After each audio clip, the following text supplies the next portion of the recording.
ಎಲ್ಲರಿಗೂ ನಮಸ್ಕಾರ. ನವೋನ್ನತಿ ಎಜುಕೇಷನ್ ಚಾನಲ್ಗೆ ಎಲ್ಲರಿಗೂ ಸ್ವಾಗತ. ಇವತ್ತಿನ ಈ ಒಂದು ಸೆಷನ್ನಲ್ಲಿ ಶೈಕ್ಷಣಿಕ ಮನೋವಿಜ್ಞಾನಕ್ಕೆ ಸಂಬಂಧಪಟ್ಟಂತೆ ಒಂದು TET ಪ್ರಶ್ನೆ ಪತ್ರಿಕೆಯನ್ನು ಸಾಲ್ವ್ ಮಾಡೋಣ. ಇದು 2019ರ TET ಪೇಪರ್ ಆಗಿರುತ್ತೆ. ಪೇಪರ್ 2ಕ್ಕೆ ಸಂಬಂಧಪಟ್ಟಂತಹ ಒಂದು ಪ್ರಶ್ನೆ ಪತ್ರಿಕೆ ಆಗಿರುತ್ತೆ. ಒಟ್ಟು 30 ಪ್ರಶ್ನೆಗಳಿರುತ್ತೆ. 30 ಪ್ರಶ್ನೆಗಳನ್ನು ಒಂದೊಂದಾಗಿ ವಿಶ್ಲೇಷಣೆ ಮಾಡ್ತಾ ಹೋಗೋಣ. ನಾವು ಯಾವುದೇ ಒಂದು ಪರೀಕ್ಷೆಗೆ ತಯಾರಿ ಮಾಡ್ತಾ ಇದ್ದೀವಿ ಅಂತ ಅಂದರೆ ಕೇವಲ ಪಠ್ಯಪುಸ್ತಕಗಳನ್ನು ಅಥವಾ ಯಾವುದೋ ಒಂದು ಆಥರ್ ಬುಕ್ಕನ್ನು ಓದಿದ್ರೆ ಸಾಕಾಗಲ್ಲ. ಈ ಹಿಂದಿನ ಪ್ರಶ್ನೆ ಪತ್ರಿಕೆಗಳ ವಿಶ್ಲೇಷಣೆ ಮಾಡೋದು ತುಂಬಾ ಮುಖ್ಯ ಆಗಿರುತ್ತೆ. ಮತ್ತು ಹಿಂದಿನ ಪ್ರಶ್ನೆ ಪತ್ರಿಕೆಗಳಲ್ಲಿ ಹೇಗೆಲ್ಲ ಪ್ರಶ್ನೆಗಳು ಬಂದಿದೆ, ವರ್ಷದಿಂದ ವರ್ಷಕ್ಕೆ ಪ್ರಶ್ನೆಗಳ ಕ್ಲಿಷ್ಟತೆ ಹೇಗೆ ಹೆಚ್ಚಾಗಿದೆ, ನಾವು ಯಾವ ರೀತಿಯಲ್ಲಿ ಓದಬೇಕು, ಯಾವೆಲ್ಲ ವಿಧಾನಗಳನ್ನು ಅನುಸರಿಸಬೇಕು ಅನ್ನೋದು ಈ ಒಂದು ಪ್ರಶ್ನೆ ಪತ್ರಿಕೆ ವಿಶ್ಲೇಷಣೆಯಲ್ಲಿ ಗೊತ್ತಾಗ್ತಾ ಹೋಗುತ್ತೆ. ಮತ್ತು ಹೆಚ್ಚಿನ ಒಂದು ಅಂಕಗಳನ್ನು ಗಳಿಸೋದಕ್ಕೂ ಕೂಡ ಈ ಒಂದು ಪ್ರಶ್ನೆ ಪತ್ರಿಕೆ ವಿಶ್ಲೇಷಣೆ ಸಹಾಯ ಮಾಡುತ್ತೆ. ಹಾಗೆ ಇವತ್ತಿನ ಈ ಸೆಷನ್ನಲ್ಲಿ 2019ರ ಶೈಕ್ಷಣಿಕ ಮನೋವಿಜ್ಞಾನದ ಪ್ರಶ್ನೆ ಪತ್ರಿಕೆಯನ್ನು ಸಾಲ್ವ್ ಮಾಡ್ತಾ ಹೋಗೋಣ ಬನ್ನಿ. ಇನ್ನು ಯಾರೆಲ್ಲ ನಮ್ಮ ಚಾನಲನ್ನು ಸಬ್ಸ್ಕ್ರೈಬ್ ಮಾಡಿಲ್ವೋ ಈಗಲೇ ಸಬ್ಸ್ಕ್ರೈಬ್ ಮಾಡಿ ಮತ್ತು ಈ ವಿಡಿಯೋವನ್ನು ಇನ್ನೂ ಹೆಚ್ಚು ಜನರಿಗೆ ಶೇರ್ ಮಾಡೋದ್ರ ಮೂಲಕ ನಮ್ಮ ಚಾನಲ್ ಬೆಳೆಯೋದಕ್ಕೆ ಸಹಕಾರ ನೀಡಿ ಅಂತ ಕೇಳ್ತಾ ಮೊದಲನೇ ಪ್ರಶ್ನೆಯನ್ನು ನೋಡೋಣ. ಮೊದಲನೇ ಪ್ರಶ್ನೆ 61ನೇ ಪ್ರಶ್ನೆ. ಪರೀಕ್ಷೆಯಲ್ಲಿ ಎ ಶ್ರೇಣಿಯನ್ನು ಪಡೆಯಲು ಅಭ್ಯಾಸ ಮಾಡುವುದು ಇದರ ಒಂದು ಉದಾಹರಣೆಯಾಗಿದೆ. ಆಯ್ಕೆಗಳು ಹೀಗಿವೆ: ಎ ಹವ್ಯಾಸ ಕಲಿಕೆ, ಬಿ ಬೌದ್ಧಿಕ ಕಲಿಕೆ, ಸಿ ಶಾಸ್ತ್ರೀಯ ಅನುಬಂಧನ, ಡಿ ಕ್ರಿಯಾಪ್ರಸೂತ ಅನುಬಂಧನ.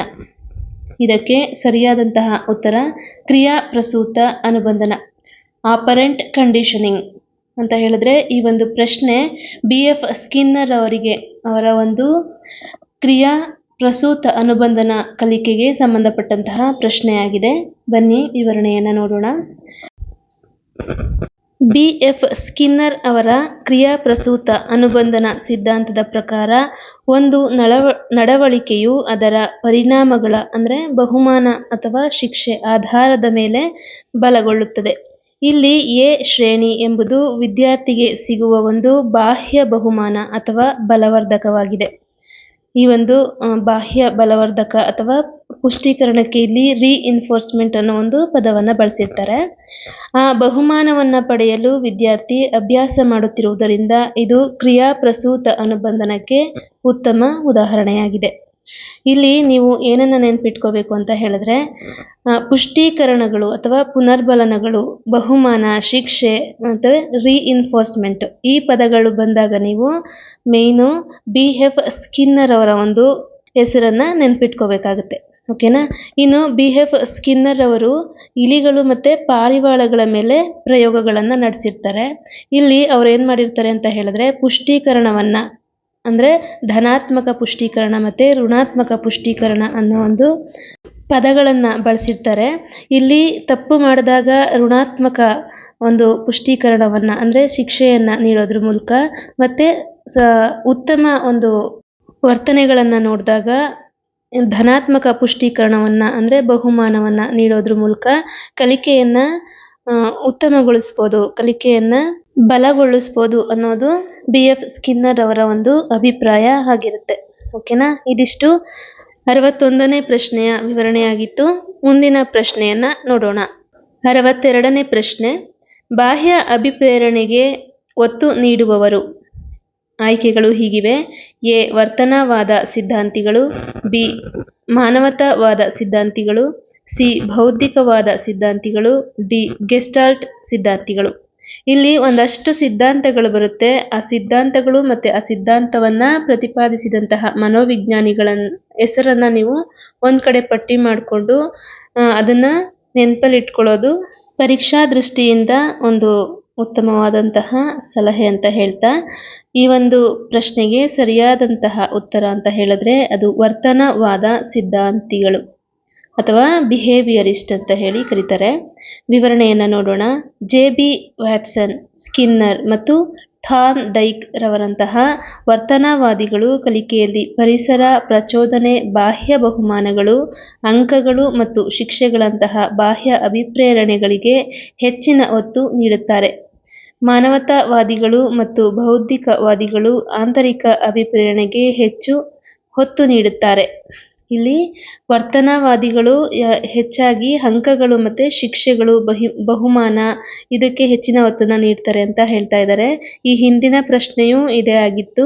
ಬಾಹ್ಯ ವರ್ತನೆಗಳು ಅಥವಾ ಆ ವರ್ತನೆಗಳಿಗೆ ನಾವು ನೀಡುವಂತಹ ಧನಾತ್ಮಕ ಅಥವಾ ಋಣಾತ್ಮಕ ಪುಷ್ಟೀಕರಣಗಳ ಮೇಲೆ ಕಲಿಕೆ ಬಲಗೊಳ್ಳುತ್ತೆ ಅನ್ನೋದು ಈ ಒಂದು ವರ್ತನವಾದಿಗಳ ಒಂದು ಅಭಿಪ್ರಾಯ ಆಗಿರುತ್ತೆ. ಹಾಗಾಗಿ ಈ ಒಂದು ಪ್ರಶ್ನೆ ವರ್ತನವಾದಿಗಳಿಗೆ ಸಂಬಂಧಪಟ್ಟಂತಹ ಪ್ರಶ್ನೆ ಆಗಿತ್ತು. ನನ್ನ ಈ ಒಂದು ಚಾನಲ್ನ ಶಾರ್ಟ್ ವಿಡಿಯೋದಲ್ಲಿ ನಾನು ಶೈಕ್ಷಣಿಕ ಮನೋವಿಜ್ಞಾನಿಗಳು ಅವರಿಗೆ ಸಂಬಂಧಪಟ್ಟಂತಹ ಸಿದ್ಧಾಂತಗಳಿಗೆ ಸಂಬಂಧಪಟ್ಟಂತೆ ಹಲವಾರು ಶಾರ್ಟ್ ವಿಡಿಯೋಗಳನ್ನ ಅಪ್ಲೋಡ್ ಮಾಡಿದ್ದೀನಿ. ಅಲ್ಲಿ ಹೋಗಿ ನೀವು ಚೆಕ್ ಮಾಡಿದ್ರೆ ನಿಮಗೆ ಎಲ್ಲವೂ ಗೊತ್ತಾಗುತ್ತೆ. ಅದನ್ನು ಒಂದಷ್ಟು ಏನು ಮಾಡಿ ನಿಮ್ಮ ಮೊಬೈಲ್ನಲ್ಲಿ ಫೋಟೋವನ್ನು ತಗೊಂಡು ಅದನ್ನು ಹಾಗೆ ನೆನಪಿಟ್ಕೊಳ್ಳೋದಕ್ಕೆ ಪ್ರಯತ್ನ ಮಾಡಿ. ಯಾಕೆ ಅಂತ ಹೇಳಿದ್ರೆ ಸಿದ್ಧಾಂತಗಳು ಮತ್ತು ಮನೋವಿಜ್ಞಾನಿಗಳ ಮೇಲೆ ಪ್ರಶ್ನೆ ಆಗೋ ಸಾಧ್ಯತೆ ಹೆಚ್ಚಾಗಿದೆ. ಹಾಗಾಗಿ ನನ್ನ ಆ ಶಾರ್ಟ್ ವಿಡಿಯೋಗಳಲ್ಲಿ ನೀವು ನೋಡಬಹುದಾಗಿದೆ. ಇದಿಷ್ಟು ಈ ಪ್ರಶ್ನೆಯ ವಿವರಣೆಯಾಗಿತ್ತು. ಮುಂದಿನ ಪ್ರಶ್ನೆಯನ್ನು ನೋಡೋಣ. 63ನೇ ಪ್ರಶ್ನೆ. ಅನುಭವದ ಮೂಲಕ ವ್ಯಕ್ತಿಯ ವರ್ತನೆಗಳಲ್ಲಿ ಆಗುವ ಬದಲಾವಣೆಗೆ ಕಾರಣ. ಆಯ್ಕೆ ಎ ಕಲಿಕೆ, ಆಯ್ಕೆ ಬಿ ಬೋಧನೆ, ಆಯ್ಕೆ ಸಿ ತರಬೇತಿ, ಆಯ್ಕೆ ಡಿ ಪರೀಕ್ಷೆ. ವಿವರಣೆಯನ್ನು ನೋಡೋಣ. ಮನೋವಿಜ್ಞಾನದಲ್ಲಿ ಕಲಿಕೆಗೆ ಸಂಬಂಧಪಟ್ಟಂತಹ ಪ್ರಮುಖ ವ್ಯಾಖ್ಯಾನ ಇದಾಗಿದೆ. ಅನುಭವ ಮತ್ತು ತರಬೇತಿಯ ಮೂಲಕ ವ್ಯಕ್ತಿಯ ವರ್ತನೆಯಲ್ಲಿ ಉಂಟಾಗುವ ಬದಲಾವಣೆಯೇ ಕಲಿಕೆ. ಈ ಒಂದು ವ್ಯಾಖ್ಯಾನವನ್ನು ನೀಡಿದಂತಹವರು ಗೇಟ್ಸ್ ಅನ್ನೋ ಒಬ್ಬ ಮನೋವಿಜ್ಞಾನಿಯಾಗಿರ್ತಾರೆ. ಈ ಒಂದು ಪ್ರಶ್ನೆ ಕಲಿಕೆ ಎಂಬ ಒಂದು ಪದಕ್ಕೆ ನೀಡಿರುವಂತಹ ವ್ಯಾಖ್ಯಾನಗಳಿಗೆ ಸಂಬಂಧಪಟ್ಟಂತಹ ಪ್ರಶ್ನೆಯಾಗಿರುತ್ತೆ. ಈ ಅನುಭವ ಮತ್ತು ತರಬೇತಿಯ ಮೂಲಕ ವ್ಯಕ್ತಿಯ ವರ್ತನೆಯಲ್ಲಿ ಉಂಟಾಗುವ ಬದಲಾವಣೆಯೇ ಕಲಿಕೆ ಅನ್ನೋ ಒಂದು ವ್ಯಾಖ್ಯಾನವನ್ನು ನೀಡಿದವರು ಗೇಟ್ಸ್ ಆಗಿರ್ತಾರೆ. ಓಕೆನಾ.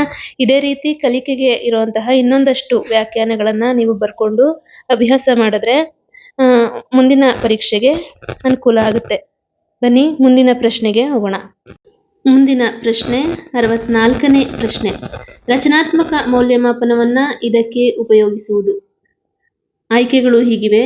ಎ ವಿದ್ಯಾರ್ಥಿಗಳನ್ನು ವರ್ಗೀಕರಿಸಲು, ಬಿ ಕಲಿಕಾ ಅಂತರವನ್ನು ಗುರುತಿಸಲು, ಸಿ ಕಲಿಕಾ ಕಠಿಣತೆಯನ್ನು ಗುರುತಿಸಲು, ಡಿ ಕಲಿಕಾ ನ್ಯೂನತೆಯನ್ನು ಗುರುತಿಸಲು. ಈ ಒಂದು ಪ್ರಶ್ನೆಗೆ ಸರಿಯಾದಂತಹ ಉತ್ತರ ಆಯ್ಕೆ ಬಿ ಕಲಿಕಾ ಅಂತರವನ್ನು ಗುರುತಿಸಲು. ಓಕೆನಾ. ಟು ಐಡೆಂಟಿಫೈ ಲರ್ನಿಂಗ್ ಗ್ಯಾಪ್ಸ್ ಅಂತ ಹೇಳಿದ್ರೆ ಇದು ಒಂದು ಮೌಲ್ಯಮಾಪನಕ್ಕೆ ಸಂಬಂಧಪಟ್ಟಂತಹ ಪ್ರಶ್ನೆಯಾಗಿದೆ. ರಚನಾತ್ಮಕ ಮೌಲ್ಯಮಾಪನ ಅಂತ ಅಂದರೆ ಏನು? ಬೋಧನಾ ಪ್ರಕ್ರಿಯೆಯಲ್ಲಿ ನಿರಂತರವಾಗಿ ನಡೆಯುವಂತಹ ಒಂದು ಮೌಲ್ಯಮಾಪನ ಆಗಿರುತ್ತೆ. ವಿವರಣೆಯನ್ನು ನೋಡೋಣ. ರಚನಾತ್ಮಕ ಮೌಲ್ಯಮಾಪನ ಅಂದರೆ ಫಾರ್ಮೇಟಿವ್ ಅಸೆಸ್ಮೆಂಟ್. ಇದನ್ನು ಕೂಡ ನೆನಪಲ್ಲಿ ಇಟ್ಕೋಬೇಕಾಗುತ್ತೆ. ಕೆಲವೊಂದು ಪ್ರಶ್ನೆ ಪತ್ರಿಕೆಗಳಲ್ಲಿ ರಚನಾತ್ಮಕ ಮೌಲ್ಯಮಾಪನವನ್ನು ಕೊಡದೆ ಫಾರ್ಮೇಟಿವ್ ಅಸೆಸ್ಮೆಂಟ್ ಅಂತ ಹೇಳಿ ಕೊಟ್ಟಿದ್ದಾರೆ. ಹಾಗಾಗಿ ಇಂಗ್ಲಿಷ್ ವರ್ಡ್ಗಳನ್ನು ಕೂಡ ನೀವು ನೆನಪಲ್ಲಿ ಇಟ್ಕೋಬೇಕಾಗುತ್ತೆ. ರಚನಾತ್ಮಕ ಮೌಲ್ಯಮಾಪನ ಅಥವಾ ಫಾರ್ಮೇಟಿವ್ ಅಸೆಸ್ಮೆಂಟ್ ಎಂಬುದು ಬೋಧನಾ ಕಲಿಕಾ ಪ್ರಕ್ರಿಯೆ ನಡೆಯುತ್ತಿರುವಾಗಲೇ ಮಾಡುವಂತಹ ಒಂದು ಮೌಲ್ಯಮಾಪನ ಆಗಿರುತ್ತೆ. ಇದರ ಮುಖ್ಯ ಉದ್ದೇಶ ವಿದ್ಯಾರ್ಥಿ ಎಲ್ಲಿ ಹಿಂದುಳಿದಿದ್ದಾನೆ ಮತ್ತು ಅವನಿಗೆ ಎಲ್ಲಿ ಅರ್ಥವಾಗಿಲ್ಲ ಎಂಬ ಕಲಿಕಾ ಅಂತರವನ್ನು ಪತ್ತೆ ಹಚ್ಚಿ ಅದಕ್ಕೆ ತಕ್ಕಂತೆ ಬೋಧನೆಯನ್ನು ಸುಧಾರಿಸುವುದಾಗಿದೆ. ಈಗ ಎಕ್ಸಾಂಪಲ್ಗೆ ಒಂದು ಲೆಸನನ್ನು ಮಾಡ್ತಾ ಇದ್ದೀವಿ ಅಂತ ಹೇಳಿದ್ರೆ ಆ ಲೆಸನ್ ಮಾಡುವಾಗಲೇ ಮಕ್ಕಳಿಗೆ ಕೆಲವೊಂದಷ್ಟು ಪ್ರಶ್ನೆಗಳನ್ನು ಕೇಳೋದ್ರ ಮೂಲಕ ನಾವು ಮಾಡಿರುವಂತಹ ಪಾಠ ಮಕ್ಕಳಿಗೆ ಅರ್ಥ ಆಗಿದೆಯಾ ಇಲ್ವಾ ಅನ್ನೋ ಒಂದು ಕಾನ್ಸೆಪ್ಟನ್ನು ಅರ್ಥ ಮಾಡ್ಕೊಳ್ಳೋಕ್ಕೋಸ್ಕರ ಮಕ್ಕಳಿಗೆ ಪ್ರಶ್ನೆ ಕೇಳೋದ್ರ ಮೂಲಕ ನಾವು ಮಾಡುವಂತಹ ಮೌಲ್ಯಮಾಪನನು ಒಂದು ರಚನಾತ್ಮಕ ಮೌಲ್ಯಮಾಪನಕ್ಕೆ ಉದಾಹರಣೆ ಆಗಿರುತ್ತೆ. ಓಕೆನಾ. ರಚನಾತ್ಮಕ ಮೌಲ್ಯಮಾಪನ ಅಂತ ಹೇಳಿದ್ರೆ ಬೋಧನಾ ಕಲಿಕಾ ಪ್ರಕ್ರಿಯೆ ನಡೆಯುವಾಗಲೇ ಅದರ ಮಧ್ಯೆನಲ್ಲೇ ನಾವು ನಡೆಸುವಂತಹ ಒಂದು ಮೌಲ್ಯಮಾಪನ ಆಗಿರುತ್ತೆ. ಓಕೆನಾ. ಇದಿಷ್ಟು 64ನೇ ಪ್ರಶ್ನೆ ಆಗಿತ್ತು. ಮುಂದಿನ ಪ್ರಶ್ನೆಗೆ ಹೋಗೋಣ. 65ನೇ ಪ್ರಶ್ನೆ. ಪರಿಪಕ್ವತೆಯು ಇದರ ನೈಸರ್ಗಿಕ ಪ್ರಕ್ರಿಯೆಯಾಗಿದೆ. ಇದು ಬೆಳವಣಿಗೆ ಮತ್ತು ವಿಕಾಸ ಅನ್ನೋ ಒಂದು ಪಾಠಕ್ಕೆ ಸಂಬಂಧಪಟ್ಟಂತಹ ಪ್ರಶ್ನೆಯಾಗಿದೆ. ಈ ಒಂದು ಪಾಠದಲ್ಲಿ ಪ್ರತಿ ಪ್ರಶ್ನೆ ಪತ್ರಿಕೆಯಲ್ಲೂ 2 ರಿಂದ 3 ಅಂಕಗಳು ಇದ್ದೇ ಇರುತ್ತೆ. ಹಾಗಾಗಿ ಈ ಒಂದು ಪಾಠಕ್ಕೆ ಹೆಚ್ಚಿನ ಹೊತ್ತನ್ನು ನೀಡಿ ಅಂತ ಹೇಳ್ತಾ ಈ ಒಂದು ಪ್ರಶ್ನೆಗೆ ಸರಿಯಾದಂತಹ ಉತ್ತರ ಆಯ್ಕೆ ಬಿ ವಿಕಾಸ. ವಿವರಣೆಯನ್ನು ನೋಡೋಣ. ಮನೋವಿಜ್ಞಾನದಲ್ಲಿ ಪರಿಪಕ್ವತೆ ಮತ್ತು ವಿಕಾಸ ನಡುವೆ ಅತ್ಯಂತ ನಿಕಟವಾದ ಸಂಬಂಧವಿದೆ. ಅದನ್ನು ಈ ಕೆಳಗಿನಂತೆ ಅರ್ಥೈಸಲಾಗುತ್ತದೆ. ವಿಕಾಸದ ಒಂದು ಪ್ರಮುಖ ಭಾಗವೇ ಪರಿಪಕ್ವತೆ. ವಿಕಾಸ ಎಂಬುದು ಮಗುವಿನ ಹುಟ್ಟಿನಿಂದ ಸಾವಿನವರೆಗೆ ನಡೆಯುವ ನಿರಂತರ ಮತ್ತು ವಿಶಾಲವಾದ ಪ್ರಕ್ರಿಯೆಯಾಗಿದೆ. ಈ ವಿಕಾಸದ ಪ್ರಕ್ರಿಯೆಯು ಸುಗಮವಾಗಿ ನಡೆಯಲು ಜೈವಿಕವಾಗಿ ಮತ್ತು ನೈಸರ್ಗಿಕವಾಗಿ ದೇಹ ಹಾಗೂ ನರಮಂಡಲದಲ್ಲಿ ಆಗುವ ಸಿದ್ಧತೆಯೇ ಪರಿಪಕ್ವತೆಯಾಗಿದೆ. ಪರಿಪಕ್ವತೆ ಅನ್ನೋದು ವಿಕಾಸದ ಒಂದು ಭಾಗ ಆಗಿದೆ ಅನ್ನೋದು ಈ ಒಂದು ಪ್ರಶ್ನೆಯ ವಿವರಣೆಯಾಗಿತ್ತು. ಮತ್ತೆ ನನ್ನ ಒಂದು ಚಾನಲ್ನಲ್ಲಿ ಬೆಳವಣಿಗೆ ಮತ್ತು ವಿಕಾಸ ಅನ್ನೋ ಒಂದು ಪಾಠಕ್ಕೆ ಸಂಪೂರ್ಣ ವಿವರಣೆಯನ್ನ ನೀಡಿರ್ತೇನೆ. ಆ ಒಂದು ವಿಡಿಯೋನ ನೋಡಿ. ಆ ವಿಡಿಯೋದ ಲಿಂಕನ್ನು ಈ ಒಂದು ವಿಡಿಯೋದ ಕೆಳಗೆ ಡಿಸ್ಕ್ರಿಪ್ಷನ್ ಬಾಕ್ಸ್ನಲ್ಲಿ ಹಾಕಿರ್ತೀನಿ. ಆ ವಿಡಿಯೋವನ್ನು ನೋಡಿ ನಿಮಗೆ ಈ ಬೆಳವಣಿಗೆ ಮತ್ತು ವಿಕಾಸ ಅನ್ನೋ ಪಾಠದ ಸಂಪೂರ್ಣ ವಿವರಣೆ ಅಲ್ಲಿ ಸಿಗ್ತಾ ಹೋಗುತ್ತೆ. ಹಾಗೆ ಈ ಒಂದು ಸೆಷನ್ ನಿಮಗೆ ಇಷ್ಟ ಆಗಿದ್ರೆ ದಯಮಾಡಿ ಲೈಕ್ ಮಾಡಿ, ಶೇರ್ ಮಾಡಿ ಅಂತ ಹೇಳ್ತಾ ಮುಂದಿನ ಪ್ರಶ್ನೆಯನ್ನ ನೋಡೋಣ ಬನ್ನಿ. 66ನೇ ಪ್ರಶ್ನೆ. ಸಾಮಾನ್ಯ ಬೌದ್ಧಿಕ ಸಾಮರ್ಥ್ಯದ ಜೊತೆಗೆ ವ್ಯಕ್ತಿಯಲ್ಲಿ ಇರುವ ವಿಶೇಷ ಸಾಮರ್ಥ್ಯವೇ ಡ್ಯಾಶ್. ಆಯ್ಕೆಗಳು ಹೀಗಿವೆ. ಎ ಅವಧಾನ, ಬಿ ಮನೋಭಾವ, ಸಿ ಅಭಿಕ್ಷಮತೆ, ಡಿ ಆಸಕ್ತಿ. ಈ ಒಂದು ಪ್ರಶ್ನೆಗೆ ಉತ್ತರ ಆಯ್ಕೆ 3, ಆಯ್ಕೆ ಸಿ ಅಭಿಕ್ಷಮತೆ ಅಥವಾ ಆಪ್ಟಿಟ್ಯೂಡ್ ಅಂತ ಹೇಳಿ ಕರಿತಾ ಹೋಗ್ತೀವಿ. ವಿವರಣೆಯನ್ನು ನೋಡೋಣ. ಒಬ್ಬ ವ್ಯಕ್ತಿಯಲ್ಲಿ ಸಹಜವಾಗಿ ಇರುವ ಅಥವಾ ಸೂಕ್ತ ತರಬೇತಿಯ ಮೂಲಕ ಒಂದು ನಿರ್ದಿಷ್ಟ ಕ್ಷೇತ್ರದಲ್ಲಿ, ಉದಾಹರಣೆಗೆ ಸಂಗೀತ, ಗಣಿತ, ಕಲೆ ಅನ್ನೋ ಒಂದು ಭಾಗದಲ್ಲಿ ಅತ್ಯುನ್ನತ ಸಾಧನೆ ಮಾಡಲು ನೆರವಾಗುವ ವಿಶೇಷ ಸಾಮರ್ಥ್ಯವನ್ನ ಅಭಿಕ್ಷಮತೆ ಎಂದು ಕರೆಯಲಾಗುತ್ತದೆ. ಚಾರ್ಲ್ಸ್ ಸ್ಪಿಯರ್ಮನ್ ಅವರ ದ್ವಿಕಾರಕ ಸಿದ್ಧಾಂತದಲ್ಲೂ ಇದನ್ನು ಎಸ್ ಫ್ಯಾಕ್ಟರ್ ಅಥವಾ ವಿಶೇಷ ಅಪೂರ್ವ ಸಾಮರ್ಥ್ಯ ಎನ್ನಲಾಗಿದೆ. ಈ ಒಂದು ವಿಚಾರಕ್ಕೆ ಸಂಬಂಧಪಟ್ಟಂತೆ ನಾನು ಬುದ್ಧಿಶಕ್ತಿ ಅನ್ನೋ ಒಂದು ಪಾಠದಲ್ಲಿ ಹೆಚ್ಚಿನ ವಿವರಣೆಯನ್ನ ನೀಡಿರ್ತೀನಿ. ಈ ಕೆಳಗೆ ಆ ಒಂದು ಬುದ್ಧಿಶಕ್ತಿ ಅಧ್ಯಾಯದ ಒಂದು ಲಿಂಕನ್ನು ಕೂಡ ಹಾಕಿರ್ತೀನಿ. ಆ ಒಂದು ವಿಡಿಯೋವನ್ನು ನೀವು ನೋಡೋದ್ರ ಮೂಲಕ ಬುದ್ಧಿಶಕ್ತಿ ಅನ್ನೋ ಪಾಠದ ವಿವರಣೆಯನ್ನು ಪಡ್ಕೋಬಹುದಾಗಿದೆ. ಇನ್ನು 67ನೇ ಪ್ರಶ್ನೆ.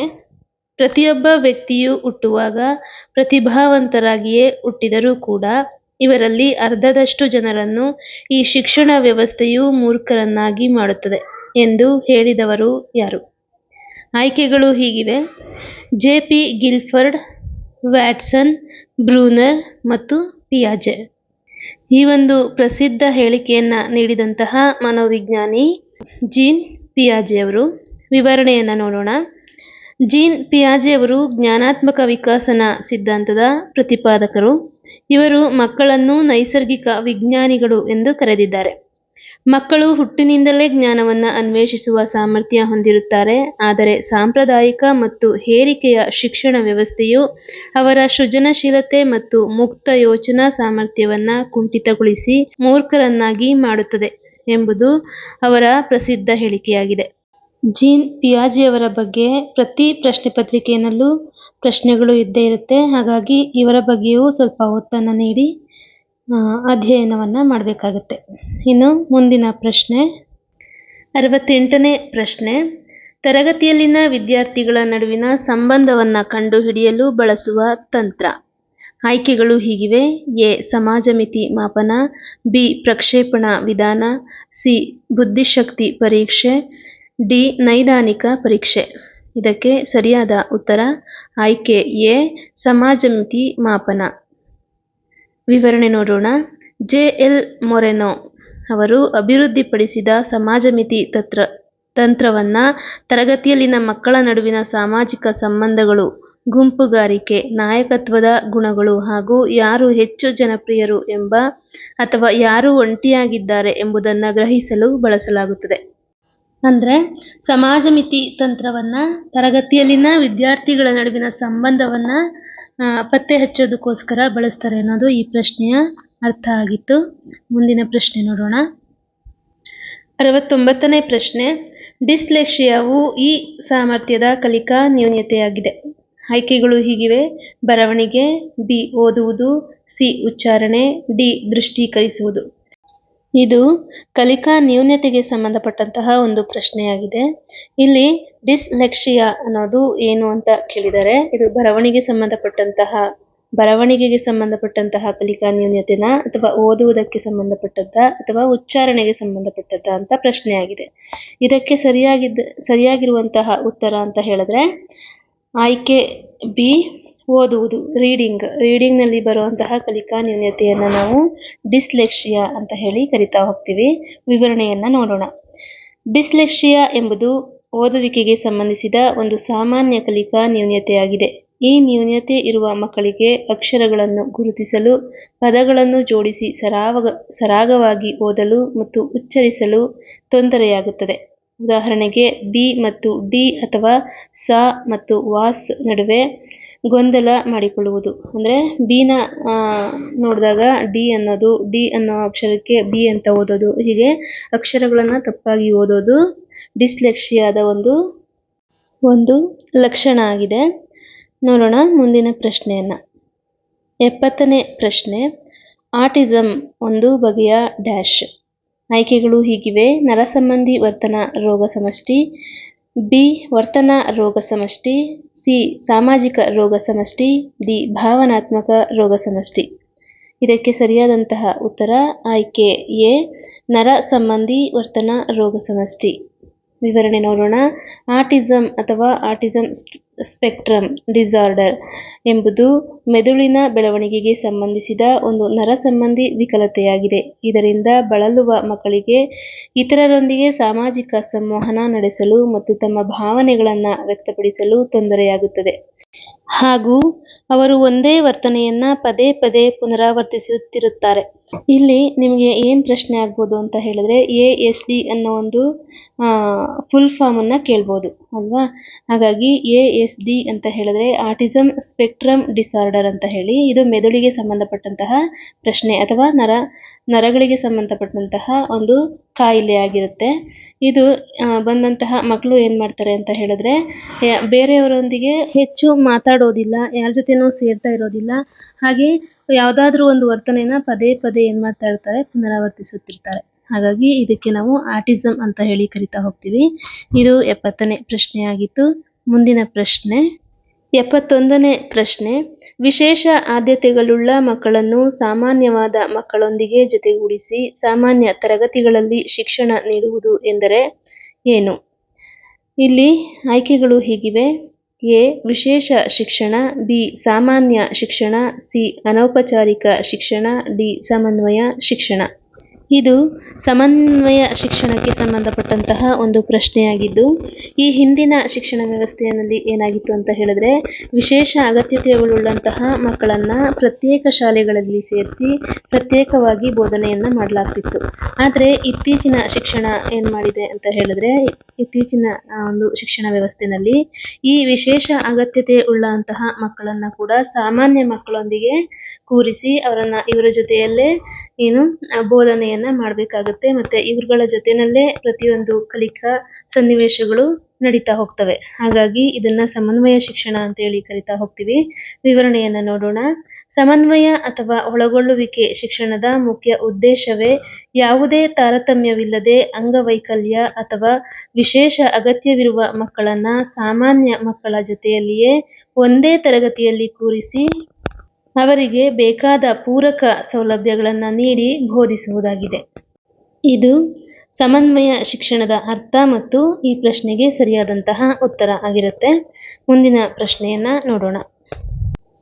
72ನೇ ಪ್ರಶ್ನೆ ಅತಿ ಚಿಕ್ಕದಾದಂತಹ ಪ್ರಶ್ನೆ, ಆದರೆ ಇದರ ಒಂದು ಅರ್ಥ ಮಾತ್ರ ವಿಶಾಲವಾದದ್ದು. ನೋಡಿ, ವಿಕಾಸ ಎಂದರೆ. ಇದರ ಆಯ್ಕೆಗಳು ಹೀಗಿವೆ: ಎ ಗುಣಾತ್ಮಕ ಬದಲಾವಣೆ, ಬಿ ಪರಿಮಾಣಾತ್ಮಕ ಬದಲಾವಣೆ, ಸಿ ಗುಣಾತ್ಮಕ ಮತ್ತು ಪರಿಮಾಣಾತ್ಮಕ ಬದಲಾವಣೆ, ಡಿ ಭೌತಿಕ ಬದಲಾವಣೆ. ಈ ಒಂದು ಪ್ರಶ್ನೆಗೆ ಸರಿಯಾದಂತಹ ಉತ್ತರ ಅಂತ ಹೇಳೋದಾದ್ರೆ ಆಯ್ಕೆ 3 ಅಥವಾ ಆಯ್ಕೆ ಸಿ, ಗುಣಾತ್ಮಕ ಮತ್ತು ಪರಿಮಾಣಾತ್ಮಕ ಬದಲಾವಣೆ. ವಿವರಣೆಯನ್ನ ನೋಡೋಣ. ಬೆಳವಣಿಗೆಯು ಕೇವಲ ಪರಿಮಾಣಾತ್ಮಕವಾಗಿದ್ದರೆ ವಿಕಾಸ ಎಂಬುದು ವಿಶಾಲವಾದದ್ದು. ಇದು ಶಾರೀರಿಕ ಬದಲಾವಣೆಗಳ ಜೊತೆಗೆ ಮಾನಸಿಕ, ಸಾಮಾಜಿಕ ಮತ್ತು ಭಾವನಾತ್ಮಕವಾಗಿ ಉಂಟಾಗುವ ಗುಣಾತ್ಮಕ ಪ್ರಗತಿಯನ್ನು ಒಳಗೊಂಡಿರುತ್ತದೆ. ಆದ್ದರಿಂದ ಇದನ್ನು ಪರಿಮಾಣಾತ್ಮಕ ಮತ್ತು ಗುಣಾತ್ಮಕ ಎರಡೂ ಹೌದು ಎಂದು ಹೇಳಲಾಗುತ್ತದೆ. 2019ರಲ್ಲಿ ಈ ಪರೀಕ್ಷೆನ ನಾನು ತಗೊಂಡಾಗ ನಾನು ಕೂಡ ಇದಕ್ಕೆ ಆಯ್ಕೆ ಎ ಗುಣಾತ್ಮಕ ಬದಲಾವಣೆ ಅನ್ನೋ ಒಂದು ಉತ್ತರವನ್ನ ಆಯ್ಕೆ ಮಾಡಿದ್ದೆ. ಆದರೆ ಕೀ ಆನ್ಸರ್ ಬಿಟ್ಟಾಗಲೇ ಗೊತ್ತಾಗಿದ್ದು ಈ ಒಂದು ಪ್ರಶ್ನೆಗೆ ಉತ್ತರ ಗುಣಾತ್ಮಕ ಮತ್ತು ಪರಿಮಾಣಾತ್ಮಕ ಬದಲಾವಣೆ ಅನ್ನೋ ಒಂದು ಉತ್ತರ ಸರಿ ಅಂತ ಹೇಳಿ. ಹಾಗಾಗಿ ವಿಕಾಸ ಅಂತ ಹೇಳಿದ್ರೆ ಗುಣಾತ್ಮಕ ಹಾಗೂ ಪರಿಮಾಣಾತ್ಮಕ ಬದಲಾವಣೆ ಎರಡೂ ಕೂಡ ಆಗಿರುತ್ತೆ. ಇನ್ನು ಮುಂದಿನ ಪ್ರಶ್ನೆ 73ನೇ ಪ್ರಶ್ನೆ. ವ್ಯಕ್ತಿಯಲ್ಲಿನ ವರ್ತನೆಗಳನ್ನು ಹೆಚ್ಚಿಸುವಂತೆ ಅಥವಾ ಕಡಿಮೆ ಮಾಡಲು ಪ್ರಸ್ತುತಪಡಿಸುವಂತಹ ಪ್ರಚೋದನೆ ಯಾವುದು? ಇದಕ್ಕೆ ಆಯ್ಕೆಗಳು ಎ ಅಭಿಪ್ರೇರಣೆ, ಬಿ ಪುನರ್ಬಲನ, ಸಿ ಪ್ರತಿಕ್ರಿಯೆ, ಡಿ ಆತ್ಮವಿಶ್ವಾಸ. ಇದಕ್ಕೆ ಸರಿಯಾದಂತಹ ಉತ್ತರ ಅಂತ ಹೇಳಿದ್ರೆ ಅಭಿಪ್ರೇರಣೆ ಅಥವಾ ಬಲವರ್ಧನೆ ಅಂತ ಹೇಳಿ ಕರಿತೀವಿ. ವಿವರಣೆ ಹೀಗಿದೆ: ಒಂದು ನಿರ್ದಿಷ್ಟ ವರ್ತನೆಯನ್ನ ಉಂಟುಮಾಡಲು ಅಥವಾ ಬದಲಾಯಿಸಲು ಆಂತರಿಕವಾಗಿ ಅಥವಾ ಬಾಹ್ಯವಾಗಿ ಪ್ರೇರೇಪಿಸುವ ಅಂಶವನ್ನ ಅಭಿಪ್ರೇರಣೆ ಎನ್ನಬಹುದು. ಆದರೆ ಸ್ಕಿನ್ನರ್ ಅವರ ಸಿದ್ಧಾಂತದ ಪ್ರಕಾರ ವರ್ತನೆಯನ್ನು ತೀವ್ರಗೊಳಿಸುವ ಅಥವಾ ಕಡಿಮೆ ಮಾಡಲು ನೀಡುವ ಪ್ರಚೋದನೆಯನ್ನ ಬಲವರ್ಧಕ ಎನ್ನುತ್ತಾರೆ. ಈ ಒಂದು ಪ್ರಶ್ನೆಗೆ ಹೆಚ್ಚು ಜನ ಆಯ್ಕೆ ಮಾಡುವಂತಹ ಉತ್ತರ ಯಾವುದು ಅಂತ ಹೇಳಿದ್ರೆ ಆಯ್ಕೆ ಬಿ ಪುನರ್ಬಲನವನ್ನ ಆಯ್ಕೆ ಮಾಡ್ತಾರೆ. ಆದರೆ ಇಲ್ಲಿ ಕೀ ಆನ್ಸರ್ ಅನ್ನ ಬಿಟ್ಟಾಗ, ಸರ್ಕಾರ ಕೀ ಆನ್ಸರ್ ಅನ್ನ ಬಿಟ್ಟಾಗ ಅದಕ್ಕೆ ಆಯ್ಕೆ ಎ ಅಭಿಪ್ರೇರಣೆ ಅಂತ ಹೇಳಿ ಬಿಟ್ಟಿರುತ್ತೆ. ಹಾಗಾಗಿ ಈ ಒಂದು ಪ್ರಶ್ನೆಯನ್ನ ಇನ್ನೊಮ್ಮೆ ನೋಡ್ಕೊಳ್ಳಿ. ಇನ್ನು ಮುಂದಿನ ಪ್ರಶ್ನೆ ನೋಡೋಣ. ಮುಂದಿನ ಪ್ರಶ್ನೆ 74ನೇ ಪ್ರಶ್ನೆ. ಕಲಿಯುವವನಿಗೆ ಸ್ಕ್ಯಾಫೋಲ್ಡಿಂಗ್ ಎನ್ನುವ ಪ್ರಕ್ರಿಯೆಯ ಮೂಲಕ ಕಲಿಕೆಯಲ್ಲಿ ಸಹಾಯ ಮಾಡುವುದು. ಇದಕ್ಕೆ ಆಯ್ಕೆಗಳು ಎ ಸಂರಚನಾವಾದ, ಬಿ ಬೌದ್ಧಿಕವಾದ, ಸಿ ವರ್ತನವಾದ, ಡಿ ಮಾನವತಾವಾದ. ಈ ಒಂದು ಪ್ರಶ್ನೆ ಲೈವ್ ವೈಗೋಟಸ್ಕಿ ಅವರಿಗೆ ಸಂಬಂಧಪಟ್ಟಂತಹ ಸಾಮಾಜಿಕ ಸಂರಚನಾವಾದ ಸಿದ್ಧಾಂತದ ಒಂದು ಪ್ರಶ್ನೆಯಾಗಿದೆ. ಈ ಒಂದು ಸ್ಕ್ಯಾಫೋಲ್ಡಿಂಗ್ ಅನ್ನೋ ಒಂದು ಪದವನ್ನ ಕೇಳ್ತಿದ್ದಾಗೆ ನಿಮ್ಮ ಒಂದು ಉತ್ತರ ಏನಾಗಿರಬೇಕು? Live Vygotsky ಅವರಾಗಿರಬೇಕು. ಓಕೆನಾ? ನೋಡೋಣ, ವಿವರಣೆ ನೋಡೋಣ. ಲೈವ್ ವೈಗೋಟಸ್ಕಿ ಅವರ ಸಾಮಾಜಿಕ ಸಂರಚನಾವಾದ ಸಿದ್ಧಾಂತದಲ್ಲಿ ಸ್ಕ್ಯಾಫೋಲ್ಡಿಂಗ್ ತಾತ್ಕಾಲಿಕ ಬೆಂಬಲ ಪ್ರಮುಖ ಪರಿಕಲ್ಪನೆಯಾಗಿದೆ. ಮಗು ತಾನೇ ಸ್ವತಃ ಕಲಿಯುವಾಗ ಆರಂಭದಲ್ಲಿ ಶಿಕ್ಷಕರು ಅಥವಾ ಹಿರಿಯರು ನೀಡುವ ತಾತ್ಕಾಲಿಕ ಮಾರ್ಗದರ್ಶನ ಮತ್ತು ಸಹಾಯವನ್ನ ಇದು ಸೂಚಿಸುತ್ತದೆ. ಅಂತ ಹೇಳಿದ್ರೆ ಸ್ಕ್ಯಾಫೋಲ್ಡಿಂಗ್ ಅಂತ ಹೇಳಿದ್ರೆ ಬೆಂಬಲ ಕಲಿಕೆ ಅಂತ ಹೇಳಿ. ಅಂದ್ರೆ ಮಗು ಕಲಿಕೆಯನ್ನ ಕಲಿಯುವಾಗ ಆ ಮಗುವಿಗೆ ಸಹಾಯವನ್ನ ಮಾಡುವಂತಹ, ಮಾರ್ಗದರ್ಶನ ನೀಡುವಂತಹ ಮಾರ್ಗದರ್ಶಕರಾಗಿ ಮಾತ್ರ ಇಲ್ಲಿ ಟೀಚರ್ಸ್ ಇರಬೇಕು ಅಂತ ಹೇಳಿ ಯಾರು ಲೈವ್ ವೈಗೋಟಸ್ಕಿ ಅವರು ಹೇಳ್ತಾರೆ. ಆದರೆ ಇಲ್ಲಿ ಇನ್ನೊಂದು ಪ್ರಶ್ನೆ ಬರಬಹುದು. ಸ್ಕ್ಯಾಫೋಲ್ಡಿಂಗ್ ಅನ್ನೋ ಒಂದು ಪದವನ್ನ ಮೊದಲು ಕೊಟ್ಟವರು ಯಾರು ಅಂತ ಬಂದ್ರೆ ಅದಕ್ಕೆ ನೀವು ಜೆರೋಮ್ ಎಸ್ ಬ್ರೂನರ್ ಅವರನ್ನ ಆಯ್ಕೆ ಮಾಡಬೇಕಾಗುತ್ತೆ. ಓಕೆನಾ? ಸ್ಕ್ಯಾಫೋಲ್ಡಿಂಗ್ ಅನ್ನೋ ಪ್ರಕ್ರಿಯೆಯ ಮೂಲಕ ಕಲಿಕೆ ಸಹಾಯ ಮಾಡುತ್ತೆ ಅಂತ ಹೇಳಿದ್ದು ಲೈವ್ ವೈಗೋಟಸ್ಕಿ ಅವರಾದ್ರೆ, ಸ್ಕ್ಯಾಫೋಲ್ಡಿಂಗ್ ಅನ್ನೋ ಒಂದು ಪದವನ್ನ ಮೊದಲಿಗೆ ಬಳಸಿದವರು ಯಾರು ಅಂತ ಕೇಳಿದ್ರೆ ಜೆರೋಮ್ ಎಸ್ ಬ್ರೂನರ್ ಅವರಾಗಿರ್ತಾರೆ. ಓಕೆನಾ? ಇದಿಷ್ಟು ಈ ಪ್ರಶ್ನೆಯ ವಿವರಣೆಯಾಗಿತ್ತು. ಮುಂದಿನ ಪ್ರಶ್ನೆಯನ್ನ ನೋಡೋಣ. ಮುಂದಿನ ಪ್ರಶ್ನೆ 75ನೇ ಪ್ರಶ್ನೆ ಮತ್ತು ಈ ಒಂದು ಸೆಷನ್ನ ಕೊನೆಯ ಪ್ರಶ್ನೆ ಕೂಡ ಇದಾಗಿರುತ್ತೆ. ನೋಡೋಣ. ಬುದ್ಧಿಶಕ್ತಿಯ ಬಹು ಅಂಶ ಸಿದ್ಧಾಂತವನ್ನ ಮಂಡಿಸಿದವರು ಯಾರು? ಆಯ್ಕೆಗಳು ಹೀಗಿವೆ: A Thurstone, B J P. Guilford, C Terman, D Taylor. ಈ ಒಂದು ಪ್ರಶ್ನೆಗೆ ಸರಿಯಾದಂತಹ ಉತ್ತರ ಅಂತ ಹೇಳಿದ್ರೆ ಎಲ್ ಥರ್ಸ್ಟನ್ ರವರು. ಈ ಒಂದು ಬುದ್ಧಿಶಕ್ತಿ ಅನ್ನೋ ಒಂದು ಪಾಠದ ವಿವರಣೆ ನನ್ನ ಚಾನಲ್ನ ವಿಡಿಯೋ ಲಿಸ್ಟ್ನಲ್ಲಿದೆ. ಆ ಒಂದು ವಿಡಿಯೋವನ್ನು ನೋಡಿ ನಿಮಗೆ ಸಂಪೂರ್ಣ ಬುದ್ಧಿಶಕ್ತಿಯ ಅಧ್ಯಾಯದ ಸಂಪೂರ್ಣ ವಿವರಣೆ ಅಲ್ಲಿ ನಿಮಗೆ ಸಿಗುತ್ತೆ. ಓಕೆನಾ? ಇನ್ನು ಇಲ್ಲಿ ಒಂದು ಚಿಕ್ಕ ವಿವರಣೆ ಇದೆ, ನೋಡ್ತಾ ಹೋಗೋಣ. ಬುದ್ಧಿಶಕ್ತಿ ಒಂದೇ ಸಾಮಾನ್ಯ ಅಂಶದಿಂದ ಕೂಡಿದೆ ಎಂದು ಹೇಳುವ ಸಾಮಾನ್ಯ ಅಂಶ ಸಿದ್ಧಾಂತಕ್ಕೆ ವಿರುದ್ಧವಾಗಿ ಎಲ್ ಥರ್ಸ್ಟನ್ ರವರು ಬುದ್ಧಿಶಕ್ತಿಯ ಬಹು ಅಂಶ ಸಿದ್ಧಾಂತ ಅಥವಾ ಮಲ್ಟಿಪಲ್ ಫ್ಯಾಕ್ಟರ್ ಥಿಯರಿ ಅನ್ನ ಮಂಡಿಸಿದರು. ಇನ್ನು ಈ ಒಂದು ಸಿದ್ಧಾಂತದ ಪ್ರಮುಖ ಅಂಶಗಳು ಅಂತ ಹೇಳಿದ್ರೆ ಬುದ್ಧಿಶಕ್ತಿಯು ಒಂದೇ ಅಂಶ ಅಲ್ಲ, ಇದು 7 ವಿಭಿನ್ನ ಮಾನಸಿಕ ಸಾಮರ್ಥ್ಯಗಳ ಗುಂಪಾಗಿದೆ ಎಂದು ಥರ್ಸ್ಟನ್ ರವರು ಹೇಳಿದ್ದಾರೆ.